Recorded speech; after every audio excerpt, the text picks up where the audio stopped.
What's up?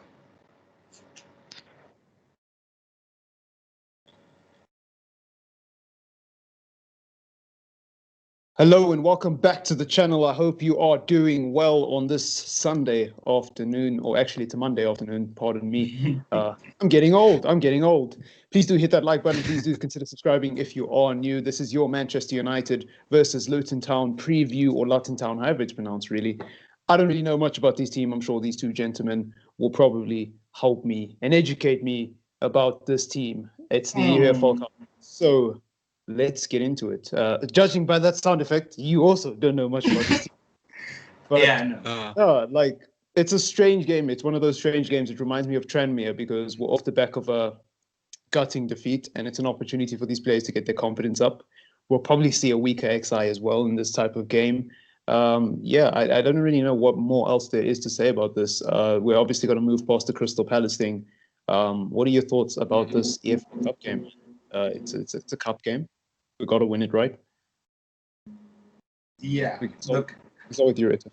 Okay, I have no idea about this team. So Clayton did some research, not much research, but you looked it up a few seconds before you started. But I guess it's more about getting our match fitness or match sharpness, really. And it should be a win for us.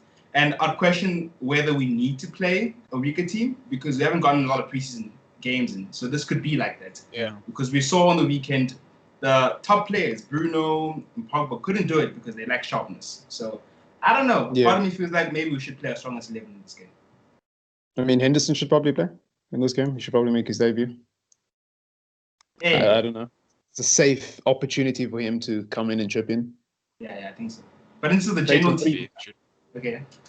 Yeah, I was going to ask Clayton there. What do you know about this team? What little bit of information do you have? Yeah. So what I know is that they are in a good run of form. They've won their last 5, quite convincingly in some aspects. They beat Norwich 3-1. It's probably the biggest result that we could come across here. So it looks like they could be on par for a Premier League table, like a bottom Premier League table type of game should be. That's how we should be looking at this. It should be a relegation candidate in the Premier League. By the looks of things, they look somewhat decent by what I saw, but nothing too convincing that should beat United at the end of the day. So this should still be a win at the end of the day. Yeah, it reminds me. This has got Tranmere written all over it. All I'll say about this team. Yeah. All I'll say about this team, if they did beat Norwich 3-1, look, hey, a team with Mata, Lingard, and Pereira in it beat Norwich 4-1. I believe it was at Old Trafford last year. Actually, the year before last. No, it was last year. What am I saying? It was last year. Yeah, last year. We're still in 2020. Yeah, so it was. I don't know. For me, look, props to them for beating Norwich at the end of the day. That's probably some sort of achievement for them. Yeah. But I just think that we shouldn't be afraid of this game. It's an opportunity for Henderson to get his debut. It's a safe game, and an opportunity for us to get our match fitness up as well. I don't think we should play a super strong 11, but we should play a blended team just to get everyone's match fitness up. I think that's the most important thing. How are you guys feeling after a few days upon reflection after the Crystal Palace game in terms of confidence of United going forward? Have your expectations of the season changed at all? Do you think we'll be able to win the EFL Cup maybe this season? Do you think we'll be able to make a final? And Clay, we can start with you there. I think that Crystal Palace was the same as last season at the end of the day. I think it was a fixture we're always going to struggle with. I think it's a fixture we're always going to struggle with until we start strengthening heavily. So I don't think Crystal Palace exactly changes where we should put ourselves in coming months for the Premier League and all other competitions. I think it was a stern test with a lack of a pre-season, and only Aston Villa we fielded a half side. Our full starting 11 didn't even play at first. It's tough to say that after 1 week we're now the worst team that we've ever been, and we're going to go down the season, for example. There's a bit of extremes here. I think we should still have aspirations for Champions League. I think we should still go far in all our competitions. I don't think much has changed at the end of the day, but I do think that it just shows that we have a lot to do, a lot to work on, a lot to improve, and this should be the game to prove.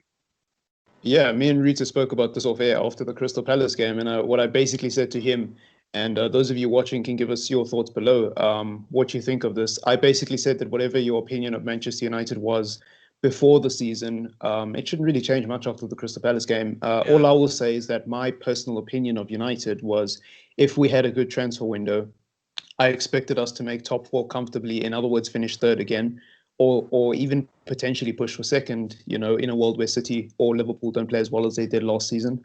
And then I also expected us to chip in with at least one trophy, even if it was the EFL Cup, right? But because we've only signed Van der Beek, we haven't got Sancho. In other words, we haven't got a right winger who I know I can trust and won't break the COVID rules when he's off with his national team. It's a little bit tough. It's a little bit tough. I'm not going to lie. And the Crystal Palace game doesn't really fill me with that much confidence. I don't want to be too reactionary, but my expectations were already low when our transfer window was as bad as it was, and we didn't prepare, right? Like, I had this looming sense of uncertainty going into that Crystal Palace game because I was like, Ole Gunnar Solskjaer hasn't had any time with Donny van der Beek to integrate him into the system. Yes, he got a goal, but in fairness to Solskjaer, you can't just play a player who's only been at the club for a week, let alone training. He's only been here for a week. He's literally only held the jersey up for a week. Matic only came back a few days before the start of the season. Aaron Wan-Bissaka apparently also only came back to training a few days before the season. So a lot of the core parts of that team was missing or just showed up to training a bit late. And on top of that, you haven't strengthened, right? So I don't know. Rita, what do you think that does to the morale of the team when, number one, you lose your first game of the season as badly as they did, but number two, you aren't really prepared? Where do you think Ole Gunnar Solskjaer and the team are in terms of morality at the moment, because we didn't really have a great preseason? No. I think Ole Gunnar Solskjaer will do everything in his power to keep the morale high and the confidence high, and because he's that type of manager. But like, there's only so much you can do because these players are exposed to the media. They can see all these type of things, and it's worrying because you come to this club, you want to move forward, and then you feel like the hierarchy does not have the same ambitions as you do. So it will affect any player. It will affect any player. So we've seen in the past, like, I think we have the team to maybe go and smash Brighton next weekend, but I don't see that happening because of the place and where the morale is in the club. So it is a bit worrying. In terms of reaction after the Crystal Palace game, look, when you think about it, we don't want to make excuses for losing because you can't excuse losing first game. But when you think about it, it does kind of make sense. We had one preseason game after only having 2 weeks of break. You look at Liverpool, I think they played 3 games, including Arsenal, before they started. So it was always going to be difficult. And as much as we might have ignored that, it was always going to be difficult. For me, as I said in the last show, what really worried me is the defense. And I don't know what we do to move forward. Like, I mean, really, and to respond to what you said there, I mean, I just want to say that I think it goes one step deeper than that. Like, we can talk about the levels of preparation in terms of physicality, like fitness and stuff, and tactics, and how you integrate the new players into the one new player into the team. But I think the bigger problem with Manchester United at the moment is I'm looking at that team and I'm going, wow, what's changed? Brandon Williams is comfortable. He knows he's going to come in for Luke Shaw. Foster Mensah knows he's going to get time ahead of Wan-Bissaka when he's not playing well. Marcus Rashford is basically undroppable, even when he's playing more crap than any left winger in the world at the moment. I know that's a bit of an exaggeration, but he's playing pretty crap.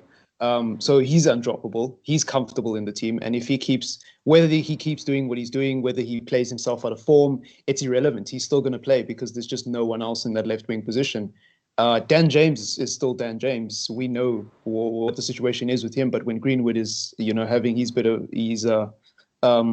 through what he's just gone through with the England team, Dan James is the only option. So he's going to play regardless of the circumstances. The only player who I would say has to scratch their head and take a long, hard look in the mirror is probably Jesse Lingard, because now he doesn't just have Fred and McTominay to worry about. He's actually in competition on the bench with Pereira, Fred, McTominay. And even if he makes his way onto the bench, he's still got to bench either Pogba, Van der Beek, or Bruno, or even potentially Matic, right? But everybody else in that team is comfortable. And that's what's worrying for me. A lot of people spoke about De Gea not having Henderson to push him. Well, he's a goalkeeper, Goalkeepers generally do play a lot of games. Yeah. Goalkeepers really have to screw up badly to get dropped. But other positions aren't as individualistic. It's about how the player integrates into the team and the tactics. And so that's the big problem with me at United at the moment. I feel like the morale is probably good. Like they're probably, bar the Crystal Palace game, going into training, they're probably all smiling. They're probably all ready to work hard. But as we've established with this team, is hard work enough? Do we not just need to strengthen? You know, you can only work so hard to fix your flaws. And I just feel like these players at the moment, man, they're just way too comfortable. Like that's just my opinion. You know, what do you guys think of that? And Claire, Nah, you can go. 100%. Okay, Rita, you go first. It's fine. Sorry. Nah, I agree 100%. I feel like we don't have a good enough bench. Like I was talking to a Spurs fan, and he was saying, I don't completely agree with him, but he was saying even teams like Everton could trouble us this season because someone can say Everton might have better depth than we do, because I think Everton's bench is pretty decent, and they've improved the starting 11. So I feel like if anything's going to pull us back into a race for fourth, it is going to be that we don't have enough depth. Yeah, okay, no, I have to say I disagree with that. Like, you could make the argument that Everton have had a better transfer window than us, but Everton's not finishing in the top four. Everton's not in the Champions League. Could Everton beat us on the day? Sure, especially if we decide to go and play a diamond and De Gea makes a mistake, sure. Easily, Everton could destroy Manchester United on a bad day, right? But across a 38-game season and 3 other tournaments, or 2 for Everton, because I don't even think they're in the Europa League, I don't back them. So. You know, yeah, I don't back them. I think that's massively naive. Like I don't know if Everton's a team. I think Spurs, Arsenal, Wolves, Sheffield United, those are the teams we should be looking at, because Spurs and Arsenal, have both made quite a significant amount of signings compared to us. I mean, Arsenal signed Willian, they signed Gabriel Magalhaes, and I'm not sure who else they've signed, but that's 2 signings already on top of what we have. Spurs have signed Reguilon and Bale, and they signed Hojberg, however it's pronounced. And he's a decent midfielder. You know, he's a decent midfielder. I think he definitely will improve them. I think he's got more mobility than the likes of Eric Dyer. So they won't be having a bag of cement floating through a pile of sand in their midfield anymore like we will. And I think there are other teams that we can worry about. I don't know if Everton's there. On the day, yes, but not over a 38-game season. No ways. I want to meet that Spurs fan, by the way. But anyways, Claire, what do you think of that? Well, just before we move on to just general thoughts, I do think that Everton will actually pose a lot more of a challenge this season. They strengthened very well. They completely revamped their midfield, signed Alan Decore and Rodriguez. It's a massive window for them. And it's very much intent from Carlo Ancelotti to push for that top 6 at the very least. I think it should be something we look at and not so much underestimate the season compared to the seasons that have passed. And they're starting to show it with the form that they're in with the first 2 game weeks here. I definitely think they should not be underestimated, but I don't know if they're going to be the ones that are going to be pushing us for the top 3 spot at the end of the day. Yeah, I think that's pushing a little bit. I rate Everton to make top 8, top 6 maybe. But I just think Wolves and Sheffield United aren't just going to drop off. Spurs and Arsenal aren't just going to watch Everton, walk into the top 6. They're gonna fancy themselves. Arteta looks like he's building something promising. He's already won 2 trophies. Aubameyang signed a new deal as well. They've got a left-footed centre back. I don't know. Maybe I'm wrong. Yeah. Maybe not. Time will tell. Maybe not Everton specifically. And I guess at the end of the day, our first team will play most of the games. So as much as depth will be a problem, maybe you can say it's more of an issue in terms of closing the gap to the top teams. But then we should have enough to make the top 4 with this. I'm not saying it can't be Everton. I just think the other candidates have a stronger position. Like, it could definitely be Everton, but I think a lot has to go wrong around them for them to close that gap. And even then, what will Everton do beyond? Who knows? That's not the podcast for it anyways. Going back to the EFL Cup, what are your... I obviously wasn't here with you guys when you did the show before the season started.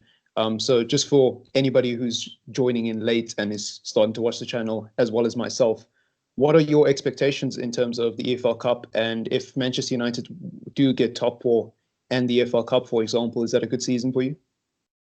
And I don't think... Okay, sorry. But you can go, Clayton. Okay, sure. So I personally think that we should walk away with some kind of silverware. I think that's good intent from Ole and the players. I think we need to walk away with something, whether it be EFL, whether it be Community Shield, whatever we're in. Just something we need to walk away with, something tangible that says we've done something. Arsenal have just walked away with 2 trophies over a span of a few months, and that's just real intent from Arteta and Arsenal in general. So my expectations would be a top 4 finish with some kind of silverware. That would be definitely what I think we should all be aiming for here. Keeping the Champions League spot and walking away with something.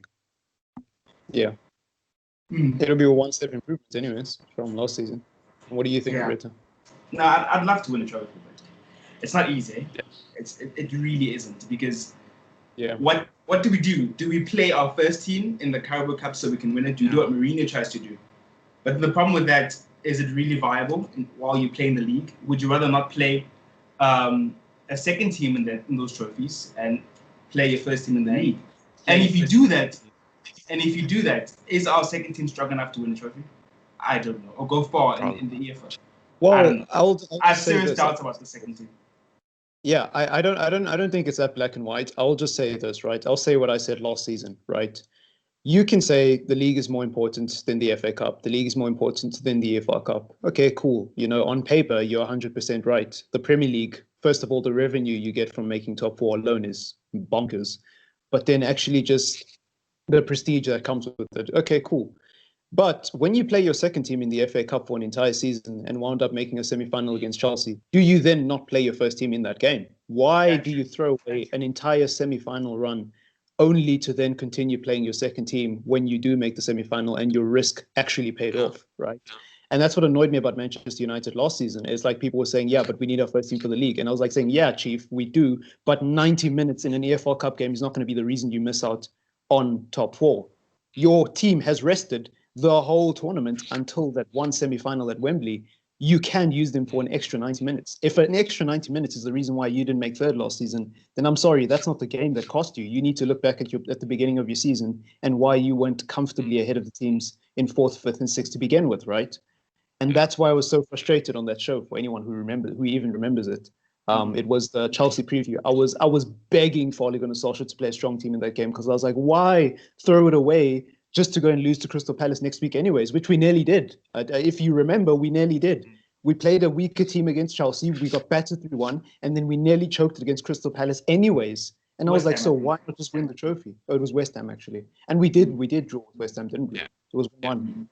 And then the very next week after that, we nearly lost to Palace. They scored an offside goal, luckily. But so for me, it's not that black and white. You play your weaker team, and then if you make it deep into the tournament, you say, okay, I mean, if it's Chelsea, you can't play a weaker team against Chelsea in 90-minute games of football, 90 minutes of football, and expect to win.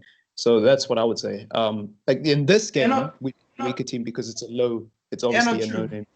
True. At the end of the day, you won't be playing the big hitters every week in these tournaments. So exactly. There is a chance. We hope that the Matters and the Lingards have enough against these smaller teams, and I guess they've shown it in the past because we have gone to semi-finals. So if we're in a position to win one, I'd love to win. But we made 3 semi-finals last season, and then we just decided, screw it. We made 3 semi-finals. We're good. We're good. This is enough. This is enough of a tournament run. We just want to make third, and that's just, to me, that's mind blowing. I understand where people are coming from, but I'm like, 90 minutes isn't going to make that much of a difference. It's only 90 minutes. It's not like the EFL Cup where it was a 2-leg semi-final or anything. The FA Cup was 1 leg, and so was the Europa League, and we did. I mean, we played a strong team in that and lost anyways, but. Yeah. That's and as much as I really respect the league, I do recognize that it's not a trophy, and winning a trophy is something to show for. I mean, that's the thing. Arsenal had a worse season than us, but they made more noise than us just because they won the FA Cup and then the Community Shield a month later. So that's what trophies do, man. I think people underestimate what it means for a dressing room to celebrate. To be able to go to a hotel the next night and just get drunk with your mates, and the camaraderie, the confidence that comes with beating another team, especially a team like Chelsea at Wembley for a young player. Like, imagine Brandon Williams actually went to a Europa League final, what that would do for his confidence, what that would do for Marcus Rashford's confidence, what that would do for everyone in that dressing room, But now we're sat here going, ooh, we made third, but we didn't really win anything. What's wrong with that, top of that, we haven't signed, you know. So I think people underestimate the power of trophies. And you know what, mate? I look in that Arsenal dressing room here, and Aubameyang, you know, for all the nonsense that goes on in the media nowadays, when players come out and say positive things and then they leave a club a month later, or a week later, or a year later, I think Aubameyang genuinely loves Arsenal at the moment. You know, the fact that he signed a contract extension with them, what they've got going there is a good thing, and I think that's largely to do with the fact that they won the FA Cup. You can't say the same over in United. You know, when was the last time you won a trophy? So it's difficult. It's difficult. But yeah, I don't know, man. This fixture, this EFL Cup's fixture, is what the show is meant to be about. But there isn't really much to talk about beyond that. I guess, are we going to do starting 11? I mean, we could go through a predicted starting 11 position by position and then score predictions. So goalkeeper, who do you think will start? Because it's not just Romero anymore. It's not just Romero. It's Henderson on a 5-year deal. Gosh. Actually, before we get into that, what do you think of Henderson? And Clay, you can go first. What do you think of Henderson signing a 5-year, or was it a 6-year deal for United? Don't you think that's a bit until overkill? 2025. So, I think United are just kind of securing their assets. I think that's all it really is. They're going, this is my player. You guys aren't touching him. We're keeping him for the long run. I think there's just intent from the club to make sure we don't lose someone that's actually performed really well recently. So I think Henderson is a good move to keep around. But as long as De Gea is here, he's not going to get first team action unless De Gea completely falls off a cliff again like he did last season at stages. He's not going to get that first team action. But sign a 5-year deal for a keeper that's just trying to keep De Gea up is a lot of money spent. It's a weird situation. In my opinion. It's idiotic because even if Henderson does start playing well, you've got someone on your bench who's on 350 grand per week, plus Romero's wages. So that's almost £500,000 a week that you could be saving. But no, you want to keep him on his toes. You spent 100. You spend 100K a week just to keep De Gea on his toes. Like that's basically what you're paying for. I don't know. Yeah, a little bit. It's a bit weird because I remember I wasn't completely sure, but Marcus made the argument that like there are good keepers around the world that you can buy, and when you look at it, because De Gea is a keeper, so he's still gonna be playing for a very long time. They don't tend to retire on 32 or 31, so like we're probably not gonna need Henderson for a very, very long time. So personally, I think it would have been smarter to just let him go on loan. If you want to keep him, loan him out. He improves as a player, but he's still your player. And if we're ever in a situation where De Gea wants to go to Real Madrid again, then we know we can get him back. But bring him to the club and make him paying that much and letting him sit on the bench, it is a bit strange. Yeah, and that's the problem with me. People seem to think I prefer De Gea over Henderson, and I kind of do because I like De Gea, but that's not the basis of my argument. The basis of my argument is having 3 or 4 goalkeepers, including Lee Grant, makes absolutely no sense. Romero is one of the best second-choice goalkeepers in the world. You're not going to convince someone who's as good as Romero 9 times out of 10 to just come to your club and sit on the bench, right? It's very rare. And so to have a situation where you've got a keeper who was the number 1 in his country at some point in the world, the same country that Lionel Messi plays for, by the way, in Argentina, to come and sit on the bench at Old Trafford, and then to have Spain's number 1 as your starter, I think you're just ruining it completely by adding another goalkeeper. Now, should Henderson get a chance at Manchester United? Yeah, there's an argument for it. But if he does, my argument is that De Gea should leave then. Don't try to keep all of them because you're just wasting money.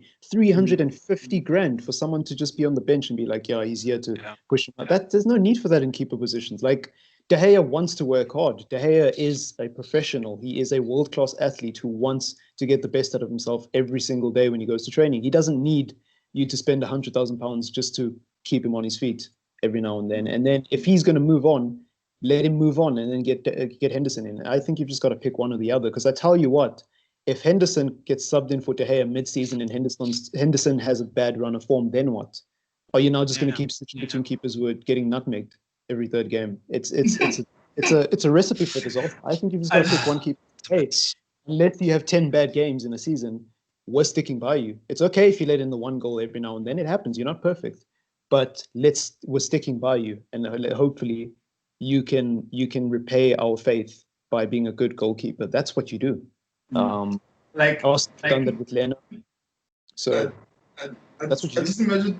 I just imagine a weird scenario where we're subbing on Henderson in the 60th minute, like a play in any other position. Yeah, no, it's weird because Ruiz, what's Romero gonna do now? Romero is a good keeper. When is he ever gonna play now? So that's another thing. I think that's a low blow for Romero to give this kid a 6-year contract as well, because Romero basically said, forget my career, forget the fact that I could be a number 1 goalkeeper and get first team football every week. I'm going to come and sit on your bench because number 1, I love your club. And number 2, I respect your first team goalkeeper so much that I want to learn from him so that later on I can move on and maybe when I'm about to retire, just play one more good season. And then you go and sign that kid. And now he's just got to sit there in training and watch them work. I don't know, man. I don't know. Sometimes what's Grant going to do now? What is Lee Grant? Third choice goalkeeper. He's going to be a 4th choice goalkeeper now. Yeah. Oh my God. Just pick up the paycheck and sit around. Like, I know signings have turned around as all has come. We make decent signings, but sometimes you wonder. Sometimes we make signings for the sake of plugging holes, really, but not really thought through. It happens. I mean, not to get too far off topic, we'll go back to the predictors XI in the moment, but just fun fact. Arsenal gave Cedric, if you don't know who he is exactly, a 4-year contract extension after playing 4 games on loan for Arsenal. So it's not just United. These dodgy deals happen all around the world. And my personal opinion as an uneducated conspiracy theorist is that there is a lot of dodgy deals involved and there's money being moved around clubs to please certain investors and shareholders disguised as transfers. Do what you want with that information. Why did Phil Jones get a 5-year contract extension? Who in the club, in their right mind, gave Phil Jones a 5-year contract extension? There must be more than PCI, but this is not the show for conspiracy theories. So let's get back to the prediction. It's starting in goalkeeper ahead of Luton Town for Manchester United tomorrow evening or tomorrow afternoon. Clay, who do you think? I think it's going to be Henderson. I think he should get all the local cup games. I think it's just at least at the bare minimum what he gets this season. So he's not going out on loan. Yeah, I'd be shocked if it's not Henderson. A question that you asked there, what is man doing here? So definitely Henderson. If Romero comes out left field, it's going to be mind blown. I heard something like Romero has been given time off or something like that to be with his family. Or he got extra time off, which it makes sense because we don't need him. So it's no, that's a low blow. That's a low. I tell you what that is. That is some corporate ass BS. That is like when a person comes out and says, "I am leaving to explore new opportunities," and they make it sound all rosy and nice, and they're just resigning because they were going to get fired anyways. So basically, they're disguising time off as a gift. Like, here's a gift from the club. Go spend more time with your family. But actually, what we're doing is we're giving you time off because we don't need you anymore. That's a low blow, that is. But anyways, Romero, I haven't been your biggest fan of this channel. I've always disrespected you. I've always favored my boy De Gea over you. But even for me, this is a low blow. I'm on De Gea. I'm on Team Romero for the next one. But anyways, moving on, right back, who do you think will start? Do you think we'll see the Spider-Man once more? Or do you think we'll see the ghost, Diego Dalot? Or do you think it will be Timothy, the guy we all have got to put up with for Mensa nowadays? I think we could see Aaron back. I think he needs match fitness. It's the perfect game to build that match fitness. We don't exactly want a repeat of Foster defensively in an actual league game again against Brighton, who would actually somewhat play expansive football. We need a solid rock in defense in that right back, and Aaron needs to be playing and getting the match fitness up. Yeah, no, I agree. I think if he's fit, I think it has to be him because he does need that match sharpness if he's going to play against Brighton in the weekend. So I definitely agree. Centre back pairing, you think? Obviously Maguire is going to start because he doesn't rest. But who do you think is going to play next to Maguire? I have an interesting idea. I think Mengi could start. I think he should. Because he's impressed. I think Oli would. Yeah, I think Oli would start and. Mengi? I think it'd be cool if he did start, but I don't know. Yeah. Knowing Oli, I don't know. Yeah. I don't know. I think. Yeah, you never know. So that's just I think we might see Bailly and Maguire. Really. That's what we're gonna see. You know, Maguire, obviously, because there's no replacement for him. And Mengi would be cool. If you trust him that much, it'd be nice to see him play. But I think he'll play Bailly. Yeah. Or he might even play the Lindelof and Maguire for that match sharpness. Yeah. I think we'll Bailly. There's like a 50% chance Bailey's head will be strapped by half time, you know, with bandages and all sorts of things. But anyways, what we saw in his last performance. Yeah. 3 head injuries in one game. I think that's got to be a record in the semi-final. I don't think any player in my lifetime, at least, from what I can remember in the Premier League, or at least in the EFL Cup, that specific competition, has got 3 head injuries by himself. One of them was his teammate. 2 of them were in the opposition. Anyways, we move on. But like, I'm sorry, before we move on, I'm just done with Lindelof and Maguire. Like, I really want to see change there. If it's Bailly, let it be Bailly. I'm done with the partnership.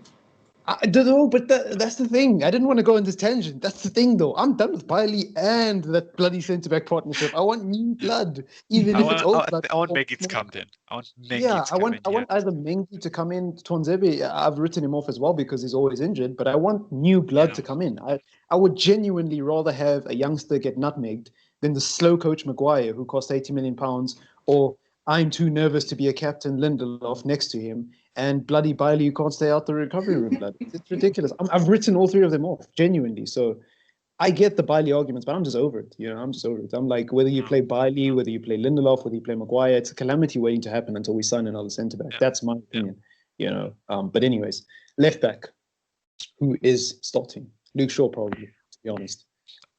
I think Williams will actually start. Yeah, Williams could start. I think we'll have a bit of a surprise. I think Luke Shaw looked fine. I think he looked like he had the match sharpness. I don't think he exactly needs to be pushed. Considering his injury record, we don't exactly need to push him as well. We can just let Brandon Williams go out, get his game time. It's against a championship side. We should be playing a championship level team at the end of the day as well. I mean, look, I don't see Mengi and Williams starting the same team, but they both could start. Yeah.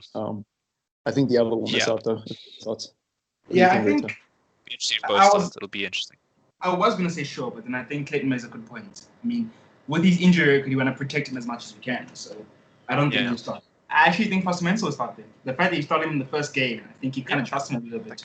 So I think Foster's going to play there. Yeah, that's something Ollie would do. They play Mengi and then put Foster in left back and then put Maguire in the middle and then bring Aaron Wan-Bissaka, and it's like, oh my God. Are you resting players or are you just trying to make some sort of blended team? Like strong play in this position, weak play in next position, strong play in this position. But anyways, central defensive midfielder, sorry. Who do you think will play there in the CDM position? There's so many. He's spoiled for choice. I think Fred starts. It's very much multiple choice between our 6 options, but I think Fred starts this game. I think Fred's his game. Yeah. Fred has to start. It'd be so unfair if he doesn't, because as we've said, he played decent against Sevilla, and season starts, and then McTominay gets chosen over him. We'd like to think maybe there's a knock or something there, but I think he deserves some minutes. I think Ole Gunnar Solskjaer personally just has always preferred McTominay over Fred. Honestly, I think there's a bit of favoritism going there. And I don't blame him, because when Fred is awful, Fred is really awful. You know, I know there's a lot of people on this channel who love Fred over McTominay, but I think it goes back to that skill ceiling thing again, you know. But yeah, I think Fred definitely deserves to start, and I think he was done dirty in that first game, not being put on the team sheet. Anyways, who's starting in the midfield pairing ahead of them? The 2 players ahead of them. Probably Bruno will probably be one of them, or Pogba will probably be one of them. I would say Pogba gets rested. I think we could see a Bruno van der Beek again, in all honesty. I think those could be the 2 that start. I think we'll be very aggressive in the midfield, which would be good at the end of the day. Yeah, it makes sense. I don't see any reason to play one matter, or just Lingard. Yeah. So I think we will see the fact that he got subbed for Van der Beek early might mean that Pogba's not really completely fit or up for it. So I think we will see Van der Beek and Bruno. Yeah, against Luton Town, let's play our 2-star midfielders, because that's what we do as Manchester United. We've got Lingard on nearly 100 grand a week. We've got Matthew, who's nearly on 200 grand a week. But no, let's play our star midfielders against Luton Town. Yeah, but you know, I get it. Who's playing in the front here then? I wouldn't personally do this, but I think Ollie would. I think Rashi starts. Probably. I personally mean, what wouldn't else like is it, gonna but I play? think he starts at the end of the day. Yeah. Or Lingard. Maybe Lingard left wing for the boys. Uh, well, what I I would don't do, know. I would just play Dan James there, in all honesty. But hey, anyway, I don't think Dan is an improvement over Rashford, but in terms of resting Rashford, it is yeah, not. actually, But Rashford's the future. yes, Rash needs the rest. But yeah, better. I think he loves resting. What's his name again? Greenwood. So Greenwood will start because he loves resting Greenwood. I think we'll see James there. I'd love to put in a shout for Igalo, but I don't know. I think we're gonna see Rashford and Martial. Yeah. It's gonna be very overpowered. If Ollie could keep Greenwood in a safe, he would, in the bottom of a bank, the most secure bank in the whole world. And you'd have to go through 3 underground layers to get to him, and then you'd still need a fingerprint scanner and like 10 lock and key mechanisms to get through just Like to it's have Greenwood on. such a double standard because he doesn't take the same approach with Daniel James. It's actually, but I think it's more about depth and more about the fact that, Dan James was kind of there before Greenwood. Obviously he came to the club after Greenwood, but I mean, he was integrated into the team before Greenwood was. Like, we knew Dan James was starting before Mason Greenwood, kind of blew up. So it's kind of one of them things where it's like, how did Dan James? You were just caught in the firing line, and I would say the same about all the other positions. Like, Maguire is just the fall guy now, it's too late. We bought him for £80 million. He's got the captain's armband. So he's the one who plays. And he's better than everything we've got to that left side of the back position. So it's just one of them things, bro. It's just one of them things. Do you want to run Greenwood into the ground, or do you want to run Dan James into the ground? I think Dan James. Sorry, but I would rather your career ended than Greenwood's. But anyways, it's a mess. So you're going with Martial, Rashford, and Greenwood, Reta. I mean, and Dan James. Yeah. Okay. And Clay, who are you going with in your other 2 positions in the front 3? I would like to see Igalo play, obviously, but probably Tony, just to get him in that goal-scoring mood.